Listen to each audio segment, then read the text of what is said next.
Paul Mario Day, original lead singer of Iron Maiden and singer of the new wave of British heavy metal band More, has died at the age of 69. We are deeply saddened to learn of the passing of the great More vocalist Paul Mario Day. More wrote in a Facebook statement, which you can see below. Paul was a huge part of the NWOBHM from his time in an early version of Iron Maiden, and of course his fantastic performance on the Warhead album. He was a well-loved figure in British rock music and played many memorable shows, not least the legendary 1981 Monsters of Rock show at Castle Donington with AC/DC, Whitesnake / David Coverdale, as well as tours with Iron Maiden, Def Leppard, and many other legendary artists. The band continued. Mike Freeland, current More lead singer, remembers him fondly as a bloody great vocalist. It's an honor for us to continue to play his music, and we will always think of him every time we hit the opening notes to Warhead. We send our deepest condolences to Paul's family and friends, and also the many fans around the world who love his music. Play his music loud and sing along. Thank you. Born on April 19, 1956, Day became the first singer for Iron Maiden, joining the band in December 1975 at the age of 19. His tenure lasted less than a year, as Maiden kicked him out in October 1976 and replaced him with Dennis Wilcock. Day formed More in 1980, and the band released its debut album, Warhead, in 1981.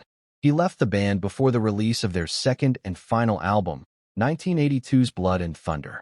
After More, Day briefly fronted the band Wildfire from 1983 to 1984, and in 1985 he joined a reformed version of Sweet alongside guitarist Andy Scott and drummer Mick Tucker, singing on their 1986 album Live at the Marquee.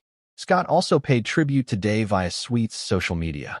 In 1985, Mick Tucker and myself put together the first new lineup of Sweet after the hiatus of the original band, he recalled. We needed a singer, and when Paul arrived for the audition, we looked no further. Our first dates were in Australia, total sellouts which boded well for the future. Europe followed suit, and 3 sold-out nights at the Marquee in London produced a live album, video, and DVD. Live at the Marquee did well in various charts around the world, and Paul's vocal performance has stood the test of time.